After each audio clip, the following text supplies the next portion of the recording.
So the Rebbe says, you might not believe me, but in the few short minutes we have, I don't really know what direction to take. All of us are here because they saw something on the advert to do with teachers. They either been a teacher, are teachers, are scared of teachers, are jealous of teachers.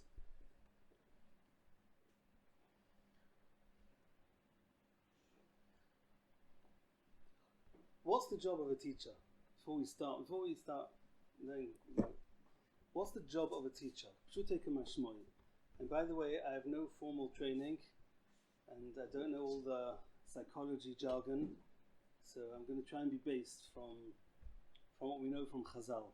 And if anyone thinks the classroom works differently today, then I'm happy to hear some questions. I might not know all the answers.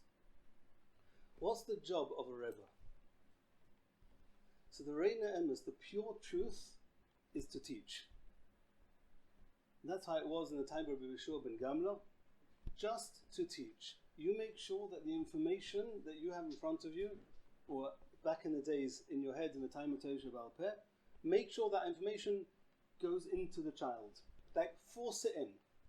Just make sure he sits there, tie him to the chair, and just force that information into him. And if he doesn't listen, tie him even harder. We'll soon see what happens when even that doesn't work. I'm actually quoting a Gemara. I didn't make this up. This is not like a joke.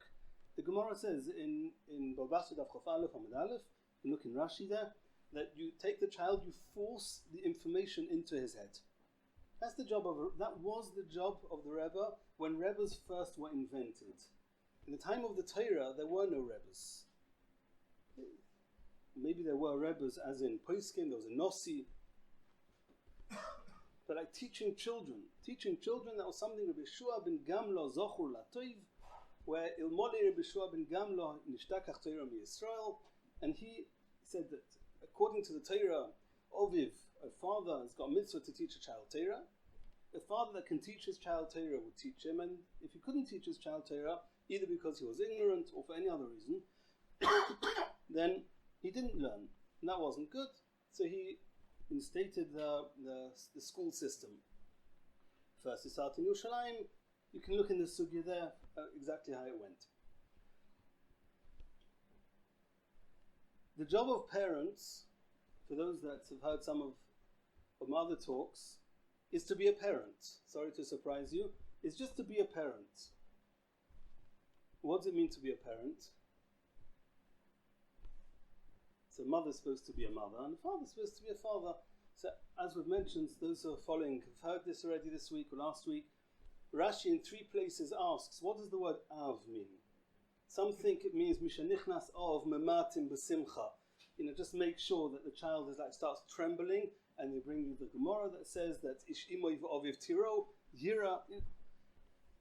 The Ma'aser Rashi in 3 places asks the kasha, and Rashi says of is chaver, a friend. That's taich of the word av.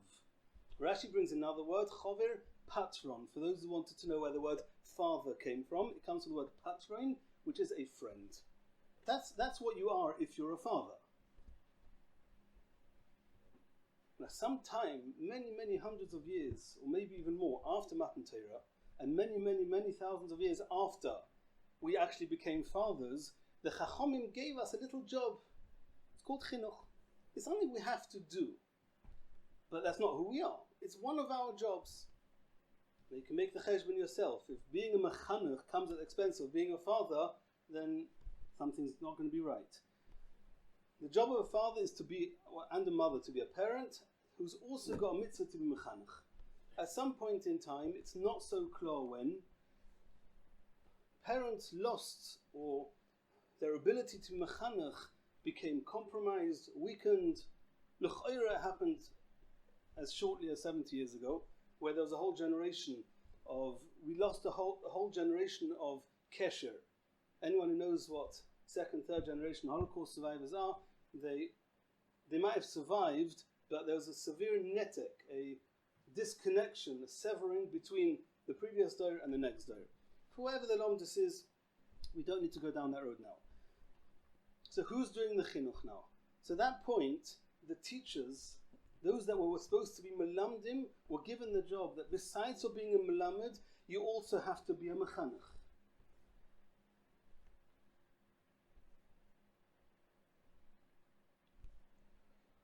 We'll start with that. So if you're a Rebbe and you think that all you're doing is teaching, you would have done a tremendously good job back in the days. But you have to also know a little bit about chinuch in the classroom to be able to be a Rebbe today. Because otherwise, you're going to be teaching somebody who's not receiving chinuch, and everybody knows what it's like to teach somebody who's not mechunach. You're wasting your time, and he's wasting yours. So what is chinuch? What is chinuch? So I'm going to say this Hagdama, a short Hagdama. It might sound a little bit not negea, but it's important that we have the Hagdama, and some of you might have heard it already last week. Every person, he has a marechet, a system called the leiv, the regesh, and he has a system called the moach, his brain, his seichel. There's nobody without a leiv, even though they might look that way, and there's nobody without seichel, even though they might also look that way. We all have a seichel, we all have a leiv. A leiv is margish. Everything alive is margish. I think in the time of the Chacham Tzvi they found a chicken, the Pischei Tshuva brings down, there's a story in the Chacham Tzvi, they found a chicken without a heart, and the Rabbonim said it's treif. Obviously the Mishnah is saying Mufurish that if the heart is missing, you don't have it's treif. And Chacham Tzvi was matir the chicken, they actually threw him out of town for it. If you look in the Tshuva, it says Ein lecha dover chai she'ein lo leiv. So everything chai has a leiv. In Shabbos Yud Gimel it says chai margish meis einoi margish. Seichel is sense, is brains, the cognitive skills to make decisions, to be in control. The hergush, the leiv, gets developed much quicker and sooner than the moach. If things were the other way around, it would be easier, more convenient. But Tachlis is a child from the day he's born. From the rega he's called chai, he starts being margish. He cries, he laughs, he hates, he loves. He's margish till the age of bar mitzvah, and there's not that much seichel, which is why he can love narishkeiten and hate narishkeiten, and everything he's doing is, or a lot of what he's doing is beli seichel. Comes bar mitzvah. You might need a munah for this. But comes bar mitzvah, and he becomes a bar das. In Chazal state, the ikar tafkid of the das, of the seichel, is to be sheilet on the leiv. Moyach sheilet al haleiv. This week's parasha, this is just remember now, by the brachas and the klolos of Bilam, we had 3 brachas, 3 klolos. It says that Bilam wanted to give a klola, mamish, rega kamemre. So Chazal asked, what can you say? Tosfos speaks about it. What can you say in rega kamemre? It says kalim, kof lamed mem. And the Sfarim write, kalim is koved, which is the physical part of the body, leiv, the hergush, moyach is the brain. When it goes that way, it's klola. When it goes the other way, moyach, leiv, koved, which is melech, then you have a mensch.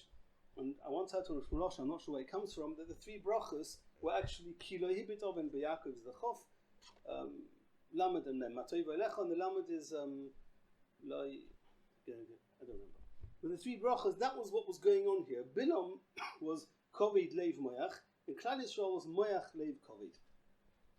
Now the job of chinuch is to train a child to use his moyach to the extent that when he becomes a gadol, his moyach will be enough developed that with the added extension of whatever he gets about mitzvah, he'll be able to be sheilet al haleiv. So somebody who gets to bar mitzvah well and healthy can then use his moyach to be nizgaber on his emotions, and people think that means don't feel. I meet them all the time, where people say, yeah, Baruch Hashem, everything's okay. And you ask them, how can it be okay? Like, what's okay in your life? No, Baruch Hashem, everything's okay. And they're working hard and hiding behind the Chayvus Halvavos Shara B'Tachin and ignoring their emotions. It's not what the Torah wants. Meis einoi margish. You have to feel whatever you're supposed to be feeling as a human being, and then dealing with that and understanding that in the light of the Chayvus Halvavos, but not destroying the marichet of the regesh. But an adult, who's a healthy adult, nobody will be able to break him, to be able to destroy him.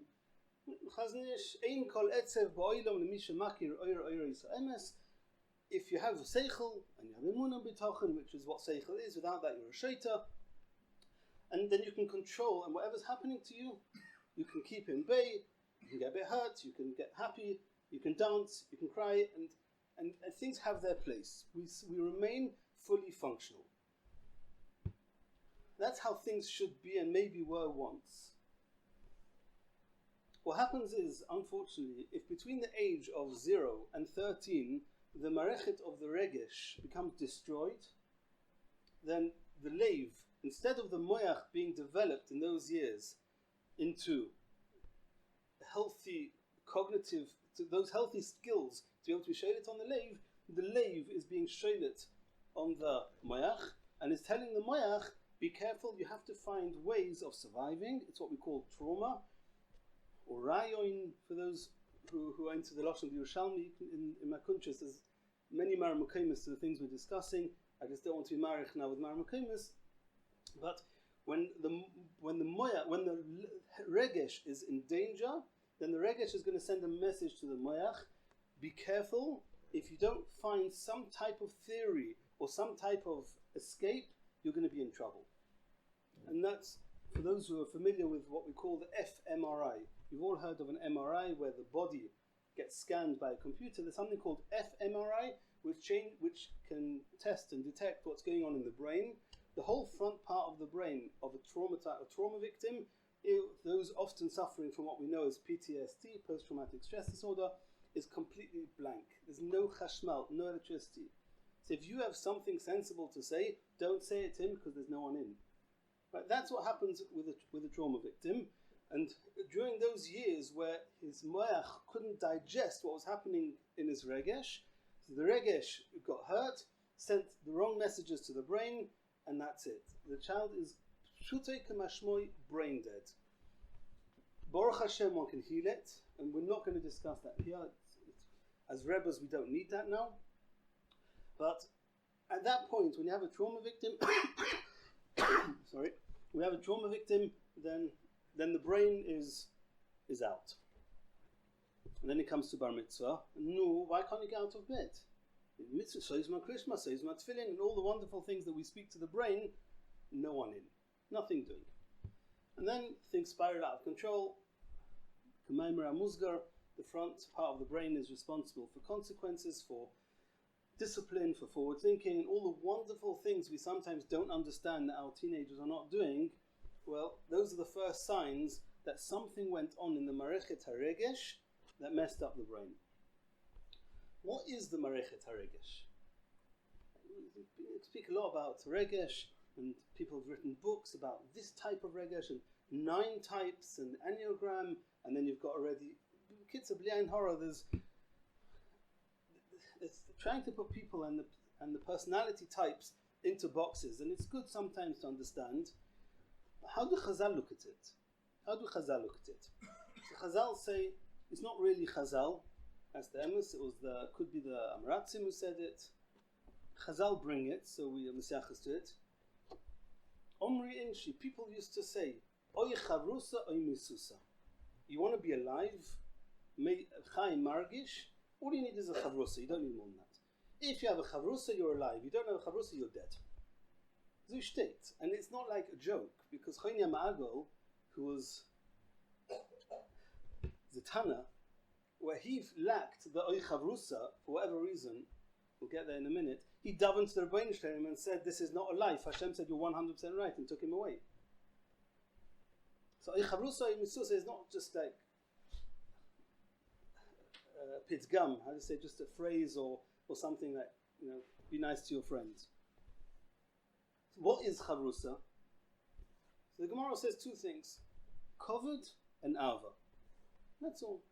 You got the soid of kovod and the soid of ava, you have everything. You state in Chazal, the kovod bit is mufurish in Basha by Iyov, by Chonya Magol. Sorry, it says that the ovid le yakra kedeboya. Gemara wasn't embarrassed. Kina type of kovod mitzinas adam and oilam. There is a type of kavod that's moitzias adam in oilam, but there's also a type of kavod which is chiyus. And if you don't have kavod, you have garnished. Misa. That's what it says in the end of Tainus, Bachin Yamago. In Barbasu Ba'iyov, it says that Chavrusa means Ava. Chavirim. So if a child from the age of 0 to 13 is robbed or stripped of his feelings, his regesh, of either Ava and or kavod, he's finished. That's when his moyach is going to go kaput. What's the difference between Ava and kavod? So Ava is unity, kavod is individuality. And they might seem like a stira, but they're very, very different. They both work hand in hand. Unity means we are two halves of one. That's what Ava means. Ava is gematria echod. We're two halves of one. If my feeling or emotion towards you is that we are both one, then there's a kesher called Ava between them.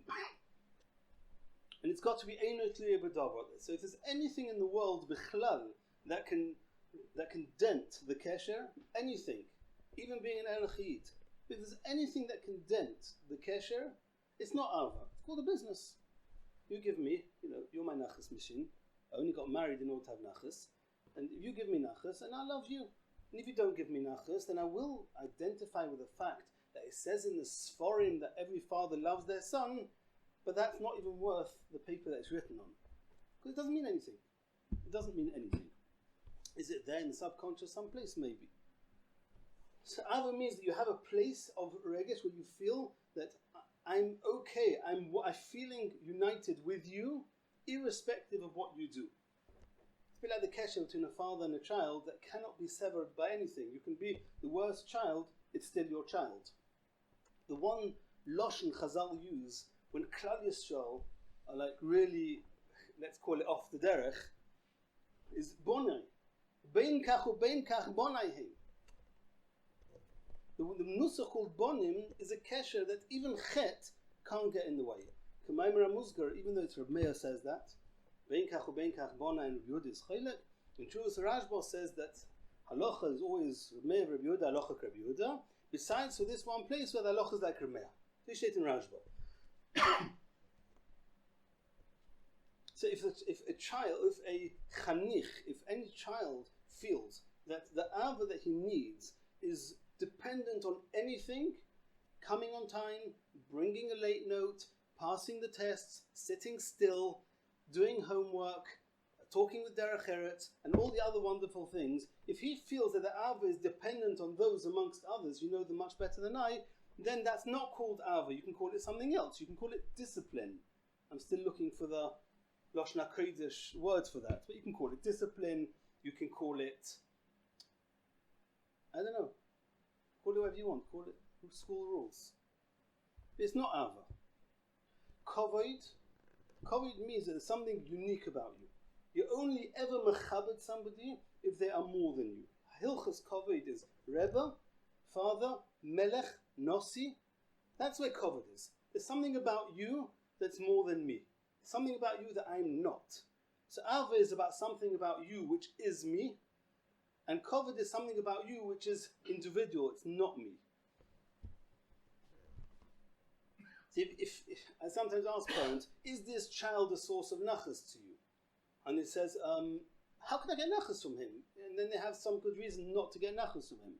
So I said, okay, I'm not blaming you. I'm just saying that means there's no kavod there. So is there a chiyuv to be mechabed your child?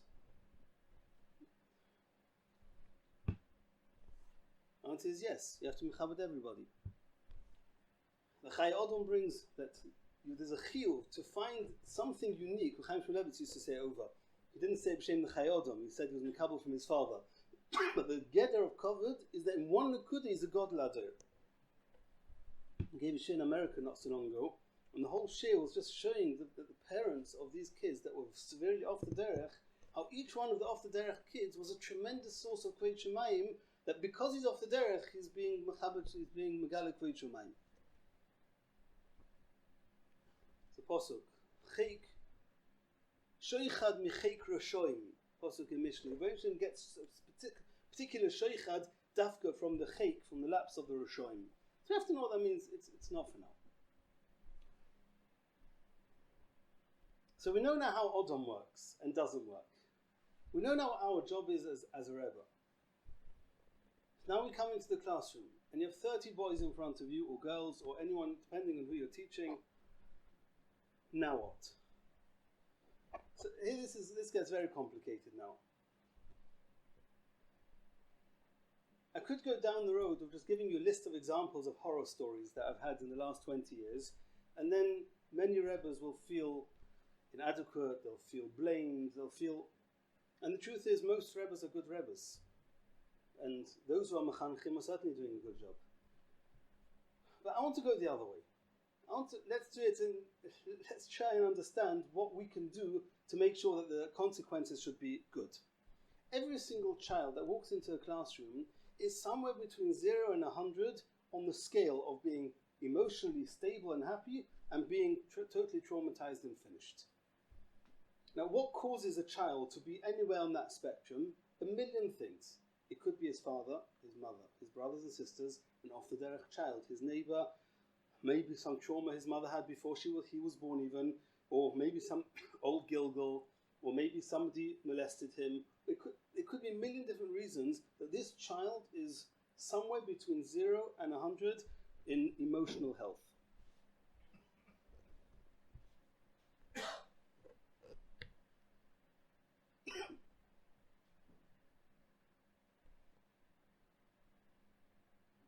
Are we identifying it, and what are we doing about it? It doesn't go from a healthy child, suddenly it snaps, and now he's a child who can't sit in school, he's off the derech, and Mimachal Shabbos. It goes that going, it goes very, very slowly. First they're not normally tough, that's them, it's because then they just don't let their emotions get broken. What all parents and teachers of these broken kids are saying is that they're the most sensitive kids. But they start off healthy, and then they get a bit weaker, and then they get fragile, and then they get very fragile, and then somebody gives them a knock, and the thing smashes into smithereens. So whose fault is it? We're not looking to blame. But we have to be aware, every single child and Talmid, or anyone from the age of 0 to 13, is somewhere between health and a shever kli in his life. Covered and Ava. We'll speak Claudius now because we haven't got the time to go into identifying exactly whether this child needs covered or this child needs Ava. If the time we can discuss it later. If you're a Rebbe, then you should really be getting constant training by whoever the people who are dealing with the Talmidim that are getting broken to find out what's going on. So every Rebbe, if you have a fragile child, you have to realize you can make the difference. Like we said before, you're mechanech, not just a Rebbe. You're not just teaching him information.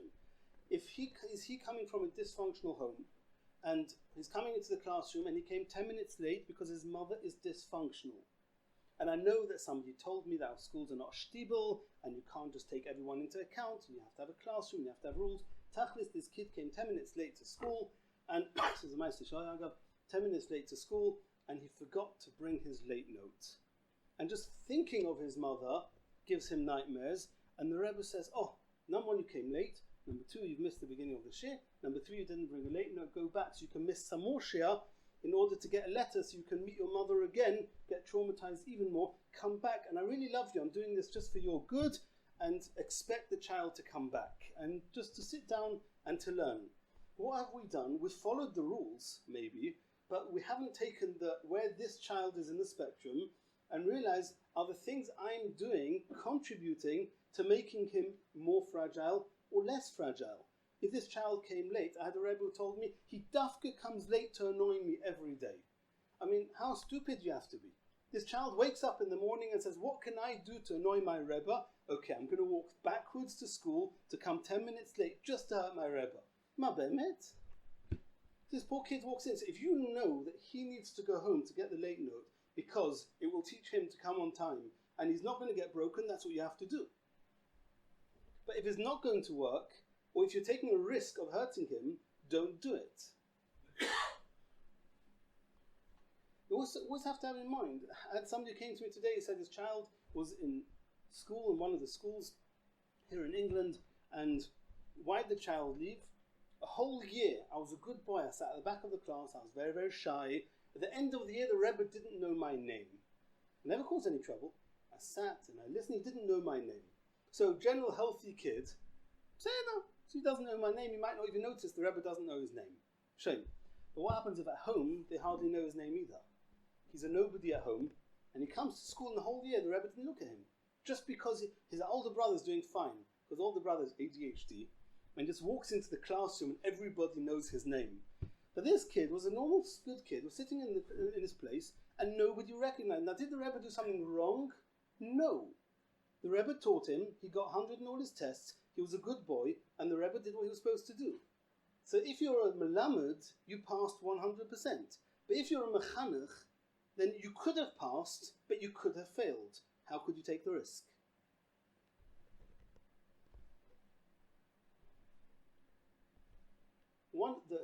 The nourishment of kavod is compliments. It sounds like it's shalom bayis or something, but just giving a compliment.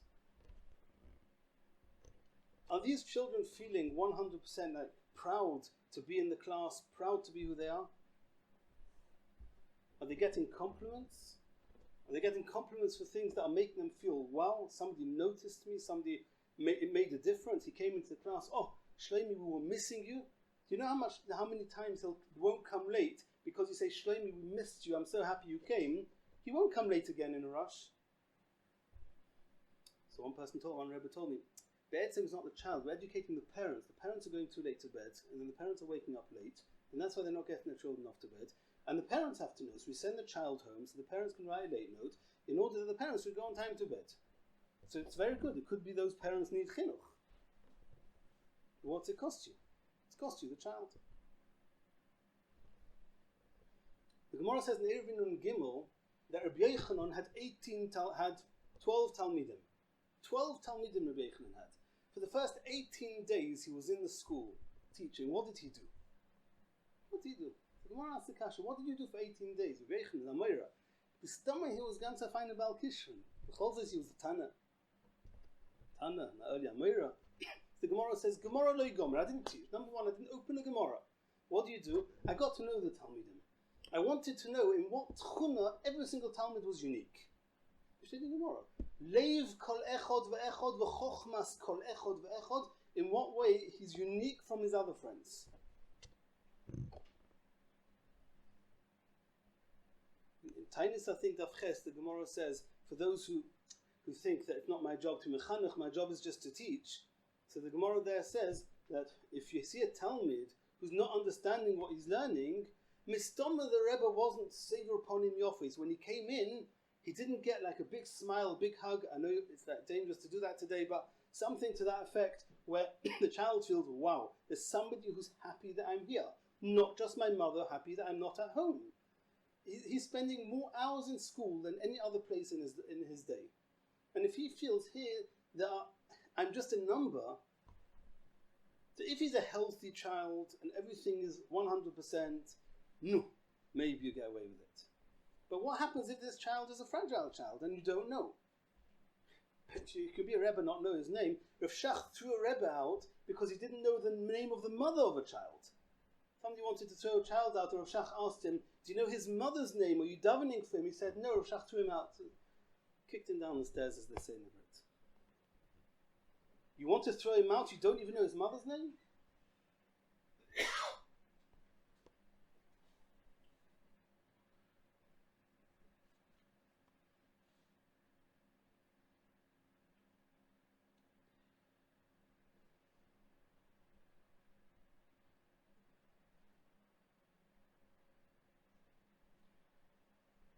10 years ago, I was giving a share in Gateshead to the Rebbes there, and they all came with a similar issue. Mistam here Manchester, you don't have that problem. Back in the days, it was called chutzpah. The children were being chutzpahdik to their Rebbes. When I was growing up, I didn't know I could choose that bichlal. But it seems that today somebody gave them that option. And they're all complaining, what do we do with chutzpah? It's just not working. I don't know what they wanted me to say, but they weren't expecting what I told them. I said some Furush Gemara. The Gemara tells you how to deal with chutzpah, and I've tried it many times. It works it's foolproof. Look at me.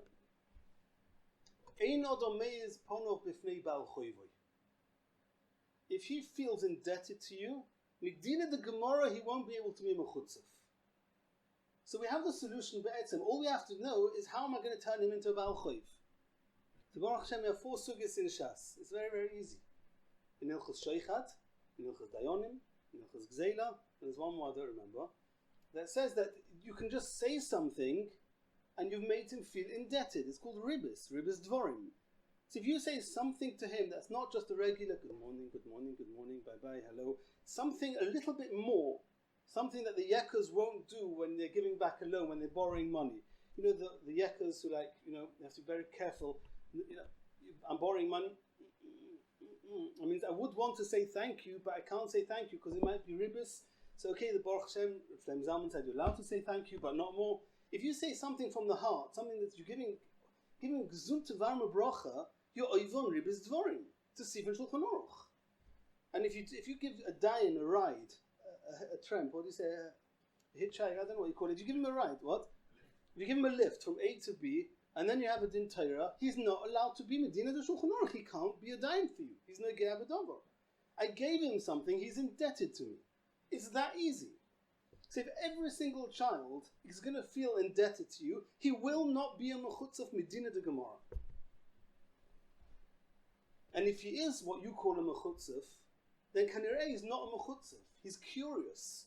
This child who really wants to learn Torah and doesn't understand. The one typical example, I don't know if I mentioned it previously, you know the sugya of chera shoita v'cotton? 1 minute, I know what shoita means. Oh boy, do I know. I know what cotton means. What does cheresh mean? No, cheresh shoita v'cotton. Does anyone here not know what cheresh shoita v'cotton is? Cheresh shoita v'cotton. It's a sugya. So this Rebbe is giving shir cheresh shoita v'cotton. So some kids can guess that it's something between the shoita and the cotton. And other kids will just say, you know what, so I won't know what cheresh means, at least I know what the shait and the cotton means, and they'll move on. And there's one kid, for reasons we might get to if there's time, he needs to know every single word. And he says, Rebbe, what does cheresh mean? Mechutzav, did I not tell you to put your hand up? Okay, so I've learned something. What does it say on the title? What the Talmidim teaching us? What are we teaching them?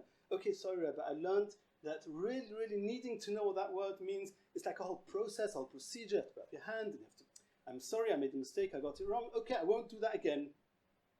And what's the Maisa? He's Basachakol and Mavakish or Emes. Basachakol, he didn't follow the rules. It's a chutzaf. Where's chutzpah come into it? We tell him he's a mechutzah, now he's bechal confused. So now Bikush Emes becomes chutzpah, and then we want to know why when he's in the top class, he's not interested in opening his Gemara. Maybe he doesn't want to be a mechutzah.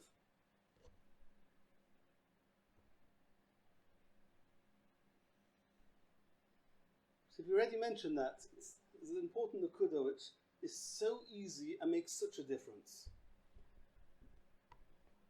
Klal Yisrael is geboit on vados. Havadai shemoi v'hiti losecha. Arizal says that Moshe Rabbeinu said one of the Shemus HaKadoshim that he said before in order to go up to Har Sinai was something to do with that line in B'choil Ma'aminim, Havadai shemoi v'hiti losecha. We need vados. The Gemara says in Erechin that Nigei Batim is a bigger chesed than Nigei Odom. Why? Because Nigei Odom could take 3 weeks till you get your verdict. Nigei Batim can never take more than 2 weeks. So the Gemara says, so it's a chesed. So Chaim Shnevis, I don't understand. Waiting this extra week means that I'm saving my house.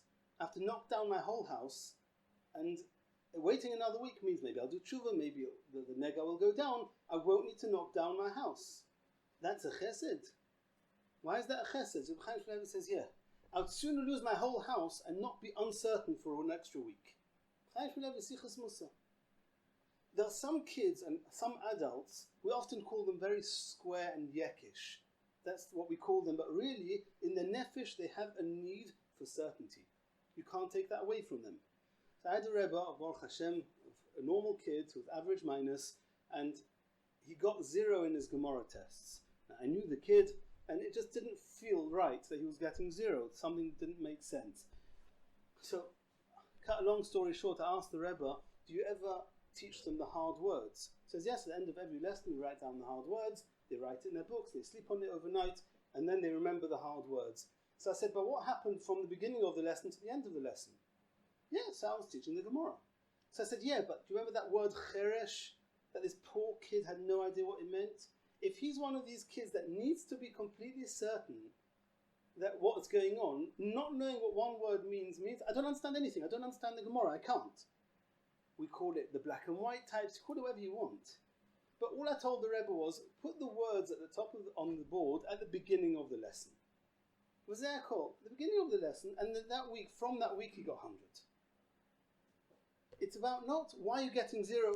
Nobody wants to fail. Every single child is born to succeed and wants to succeed. If he's failing, then there's something that's going wrong. He's not bad. He's not mad. Something's not working right with him. You have to find out what's going on. Punish him, detentions, you have to stay in school an extra hour. That's why kids learn that school's a punishment. Because when I deserve a punishment, I have to stay in school. And if you tell them to write things that Geras Haramban and Tilim and all those things, then you're telling them that Torah is a punishment.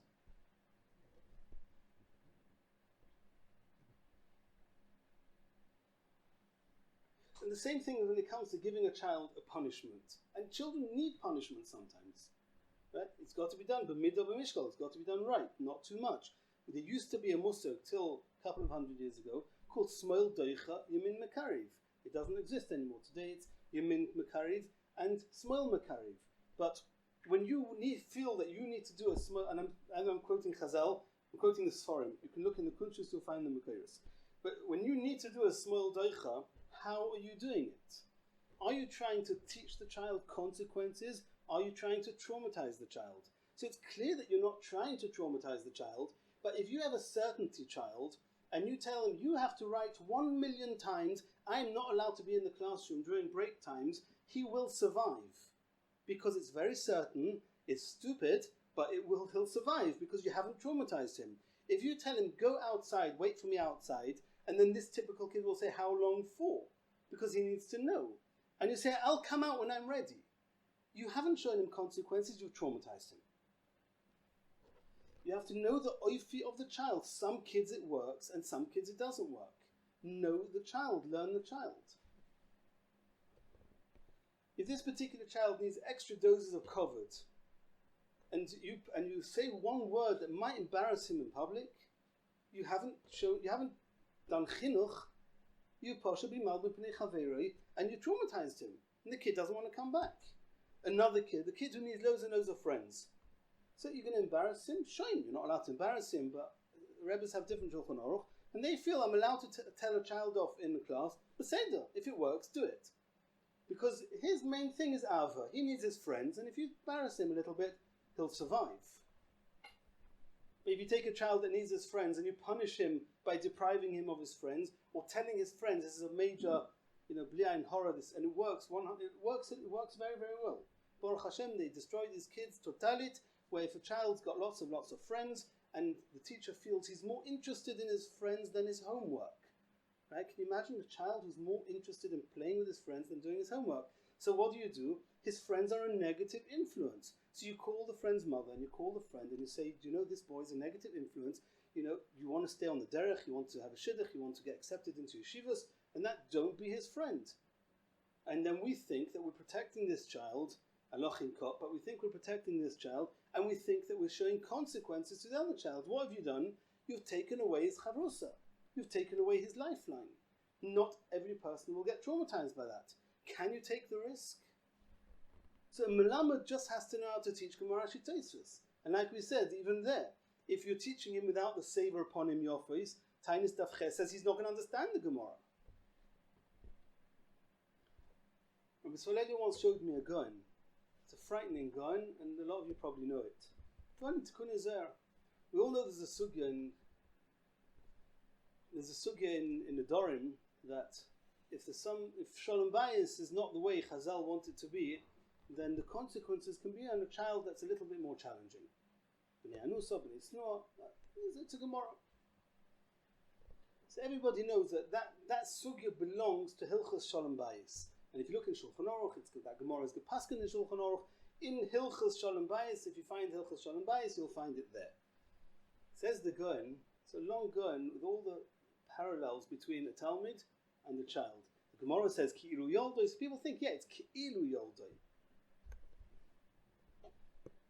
The Gaon says if you have a Rebbe who there's some flaw in his kesh, in his feelings of Ava to the child, you're being moiled in the child b'nei snua, which means that this child is going to hate Torah. It's going to hate Torah. There's a whole shaila in Chazal how if Bichlal one can fix that.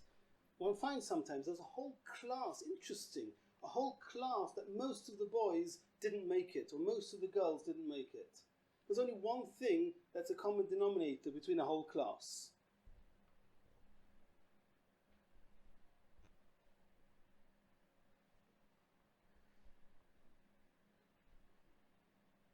There's another Nakuda. I know I'm jumping from Nakuda to Nakuda, but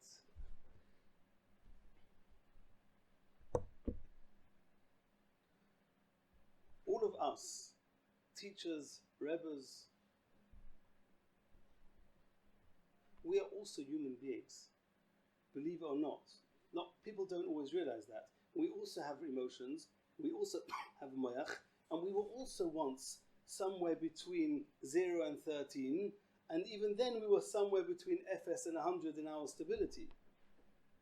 And back in the day there wasn't so much awareness, so many of us are also somewhat fragile. And we all know how that fragileness or fragility, whatever you call it, is affecting our day-to-day life. Whether it's in Shalom Bayis, whether it's in the office, or whatever it's going to be. And then you come into the lesson, and this child does something that's not according to the books. There's a muster called a trigger, which a lot of you have heard. Now, this child may be triggering in us something which is either a lack of kavod, which we'll call failure, or a lack of ava, called rejection. A little 3-year-old comes into the class, and this Rebbe or teacher, and this 3-year-old comes in with a smirk and walks in, Ki'ilu is Moshe Grois, and this Rebbe's getting offended. Baruch Hashem, chutzpah, you walk in, where's the derech eretz? We used to walk into the class like this, you walk in with Dash Stoltz. He's a little kid, what are you machim yeshiga? What happened? This Rebbe himself, or teacher, has a little bit of a story with rejection. When he was growing up, he wasn't really sure if anyone would ever love him, and he's now got 30 boys in front of him, and they are pressing his buttons. B'li ayin hara, every day another child is triggering this Rebbe's feeling of rejection. And then, if my class don't get 100% in all their tests, then the other Rebbes will reject me. And then the school might reject me. And we're snowballing out of effect. And what happened? Gaiva! The child walked in with a stoltz. So should the child walk in like that? No, I've finished. What should you have done about it? Taken him out later. Very much. Don't forget, if he's walking in like that, you can assume that he's one of these covered characters. So don't embarrass him in public, because it's not going to work. He's going to answer you back, and he's going to have the last word. So don't try. It's not kedai. Take him out afterwards and say you know you're one of the best boys in the class. But you should know you should be a dugma. And the way you come in to Rebbe, to learn, has to be, you come in like this, like with a little bit of humility. Kumuvan, it has to be age appropriate, stage appropriate. Tell the child what to do right, and shalom al yisrael. Instead of that, we've got triggered, we're feeling rejections, and our 50-year-old story of rejection, which weighs a ton, is now being thrown on this poor little kid, all in the name of chinuch and all the other interesting things we call it. Poor kid.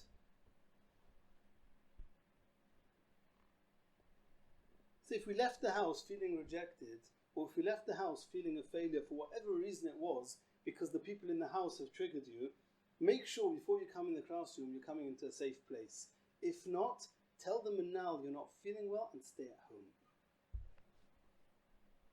We don't have enough therapists to deal with the teitzos.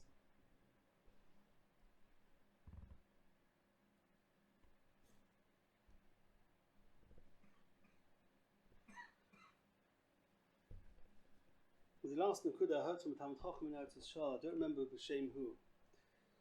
In today's doyer, everything in the Torah is about love, whether we like it or not.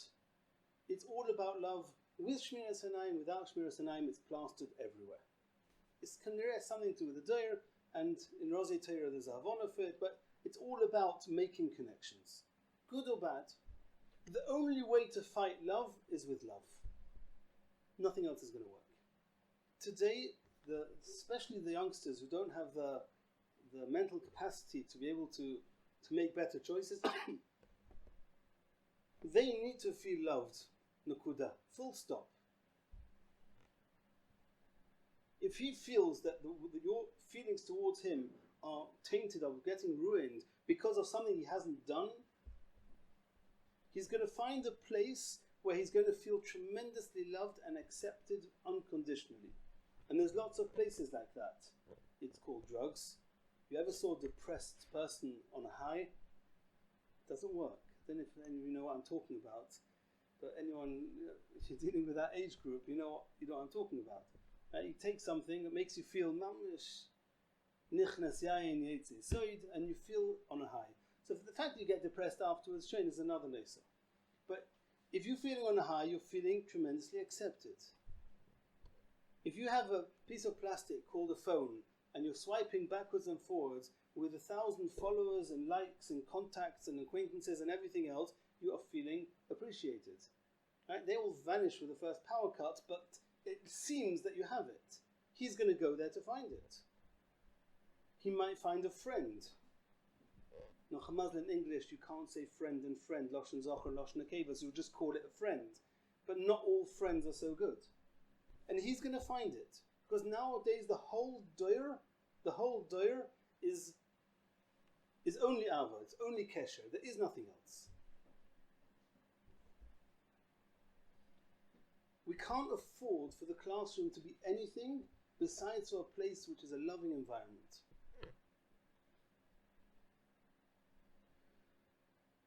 Baruch Hashem, today there are many mentor systems, Avreichim, a couple of them sitting here,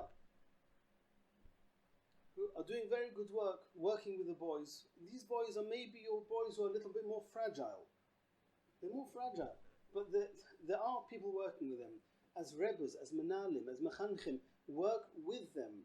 If you can tell them where the challenges are in the classroom, and they can tell you what's going on the one-to-one, all of you will be more educated to know what this child needs.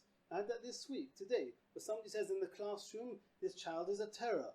And his mentor says, from the second he comes, the second he goes, he sits down like a tatila and learns and has derech eretz, everything is fine. And in the classroom is goy-gumogig.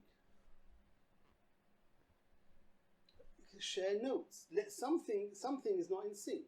It doesn't mean anyone's doing anything wrong, but it seems that there's something we don't know yet about this child. We have to work with the parents.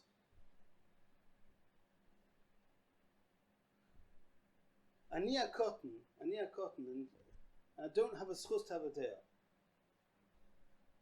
But many kids are being thrown out of the system because they're not conforming to the system.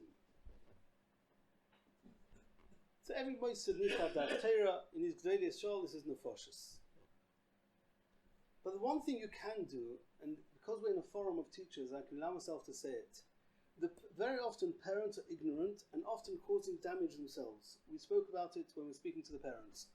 The only thing which I feel a school should do, and is mechuyev to do, is to force the parents to get guidance.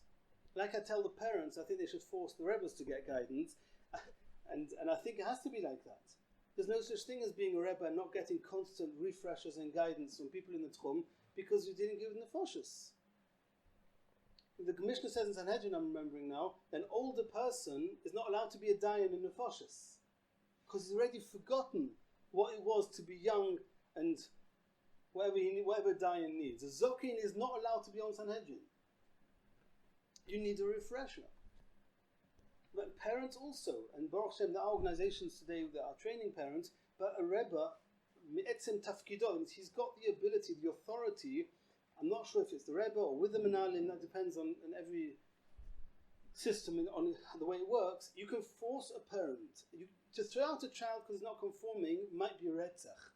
But tell the parents, we are not allowing your child back in the class unless you start going to speak to somebody.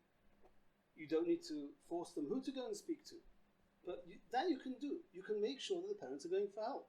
And then be in touch with that therapist. Yes, Baruch Hashem, here in town there are therapists that pride themselves that they only deal with the child, not with the parents. It's a goinus to come up with something like that. This child is at home. This child's at home, often being traumatized at home. And every single Sunday after it's been to Shabbos, Shabbos is the Yom HaGehenim for these kids. Every Sunday the child needs trauma therapy. We don't speak to the parents.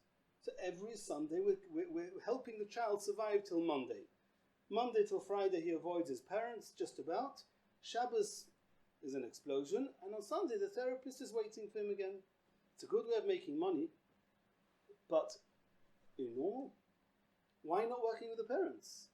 Tell the parents what you're hearing. Now I know there's laws and you mustn't say things over, and you taka mustn't, there are certain things you mustn't say. But you can speak to a child for an hour or 2 hours, hear enough information, and then just tell the parents what to do differently. Don't tell them, your child told me this, your child told me that. That might be questionable. It's very much hashkafa nice to that. To what degree halacha allows us to be bound to these laws, but I don't want to discuss it now in front of the camera. But you can clearly pick up the phone to the parents and say, listen, it could be if you did this and this and this, your child would be happier. Anything wrong with doing that? Is it against the law or something? If all the gurmim would be working together, the parents, the mentors, the teachers, the menalim would be working together with the agenda of this child can succeed, and that would be our success. I think Baron Leib had a zog. For the best talmidim you get olam hazeh, for the average talmidim you get paid, and for the worst talmidim you get olam haba. Something like that. The children say, the menalim sometimes say, what do you mean 80% of our talmidim are mutzlach? So I say 80% of talmidim didn't need you. They didn't challenge you. That doesn't make you into a good, successful system. If you can take the 20% that need mechanchim, they're ones that are being hurt. They've been hurt sometimes by us. I don't want to go down the lines of where Rebbes are causing nezek b'yodim, b'kum v'asei, which is Rahman al-Itzlan. It's a sugi in its own right. But these poor kids, each and everyone wants to succeed. Not a single child is born to fail. As they say now to Israel, en yeled ra, yesh yeled sheralo. I don't know how you translate that in English. He's having a bad time. He's not bad.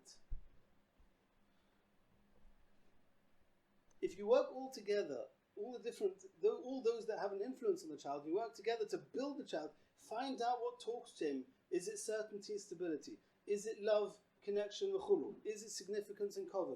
And then think of ideas. There's no mitzias where you cannot find some idea, some patent, some original idea how you can make every single child feel mechubad. You'll be making the coffee every day.